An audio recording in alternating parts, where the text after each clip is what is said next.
Bonjour, bienvenue sur Blog Tips. Bonjour Bernard. Bonjour Fabien. Toujours dans notre série de vidéos sur les musiques électroacoustiques. Aujourd'hui, on va aborder un sujet qui pose question, je pense, dans les gens qui se mettent à la musique électroacoustique, ils peuvent se demander quel matériel il faut, à quoi ressemble un studio électroacoustique, est-ce que ça a changé par rapport aux années 60, j'allais dire, j'imagine? Oui, par rapport aux années 60, même 70, même 80. C'est-à-dire qu'en fait, le studio, il a été analogique pendant de nombreuses années. Et quand il était analogique, eh ben, il demandait beaucoup de place et beaucoup d'argent. Parce qu'il fallait, chaque fois que vous entendez un son, il fallait un magnétophone pour qu'on puisse l'entendre. À bande. Et donc, à bande.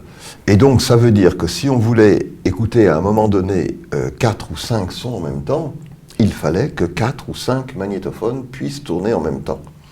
Et il fallait que tous ces magnétophones soient reliés à une console et que la console soit elle-même reliée à un autre magnétophone qui enregistrait le résultat. J'imagine qu'il y avait très peu de studios. Donc il y avait très peu de studios et beaucoup de compositeurs qui faisaient la queue pour y travailler.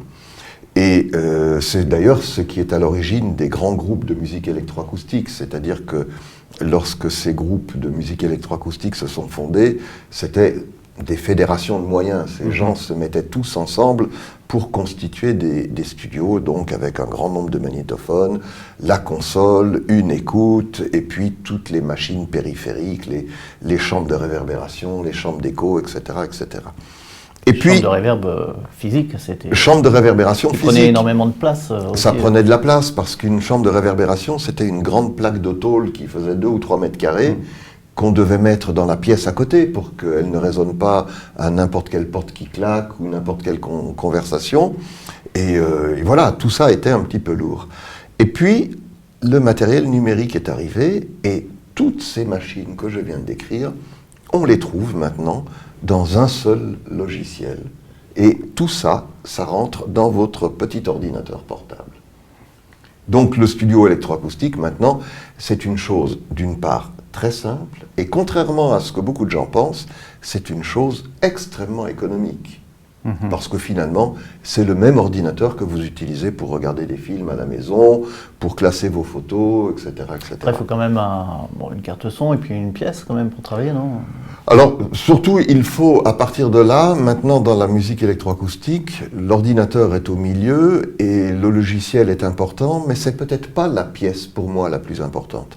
Le plus important, c'est la qualité de l'écoute. Et là-dessus, on reste très exigeant, c'est-à-dire 2 haut-parleurs, et 2 haut-parleurs qui soient des haut-parleurs de très bonne qualité, de hi-fi. Et puis, ça, c'est la sortie. On écoute le résultat. Mais évidemment, pour arriver à ce résultat, il faut d'abord récupérer des sons. Donc il faut enregistrer. Et l'autre partie importante, c'est les enregistreurs, c'est les magnétophones oui, et ça, c'est les micros. bien démocratisé aussi. Voilà. Mais ça aussi, ça c'est devenu très simple. Quand on allait faire de la prise de son sur le terrain du temps de l'analogique, on partait avec des micros très gros, très encombrants, des magnétophones encore plus gros, très lourds. Il fallait des quantités de bandes magnétiques parce que un bon enregistrement se faisait avec des bandes magnétiques qui tournaient à 38 cm/s. C'est-à-dire que quand on avait une bande magnétique à peu près de ce format-là, elle faisait une demi-heure.